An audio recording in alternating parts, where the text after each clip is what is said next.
Welcome back to Great Day St. Louis, my friends. You know, it's no secret, recruiting and retaining teachers is arguably one of the biggest challenges that schools, even in our area right now, are facing.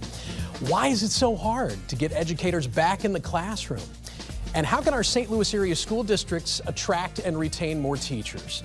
It's a very serious problem, and we are very happy to have one of the people battling this issue on the front lines, Dr. Candice Carter-Oliver, who is CEO of Confluence Academies, here to shed a light on this challenge that schools are facing right here in our area. Nice to have you here, Doctor. Thank you. We appreciate it. So let's talk about the root cause of this. What is causing teacher recruitment challenges in school districts across the country right now? Yeah, well, it really begins with a supply and demand issue. There are, frankly, not enough teachers entering the field of education compared to the number of teachers that are exiting.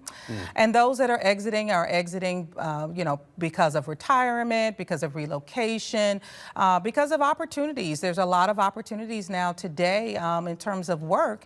And so with the limited number of teachers or the reduced number of teachers entering the field compared to exiting, we're seeing a supply and demand concern. So some number X are going out and some number less than X are coming back in to fill that slot. Which That's correct. Leads to, as I learned in school, leads to a mathematical problem. Yes. So how do we solve this then, Doctor? What can you do to resolve the issue? What can you do to especially retain good teachers, I feel like, once they're under your roof? Absolutely. Well, it's really, I think, uplifting our teachers, valuing them, supporting them, creating schools that really just take in this kind of family aspect and work together is what we've seen. There is a space to competitive pay, and I do believe that we need to look at teacher salaries, but it's really looking at what kind of work environment are our teachers in, and how do we uplift and really recognize them for the great work that they're doing. So what I'm hearing is pay is one thing, and not to downplay it, it's an important component. Yes. But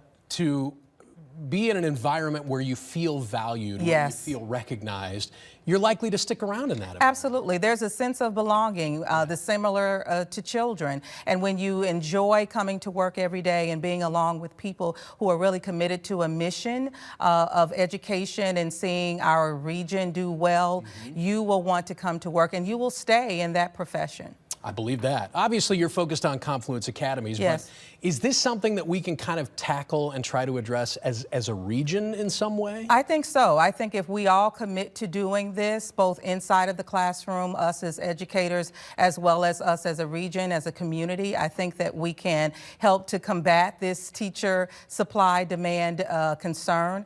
I think also when our schools are representative of the students and of the community, that matters.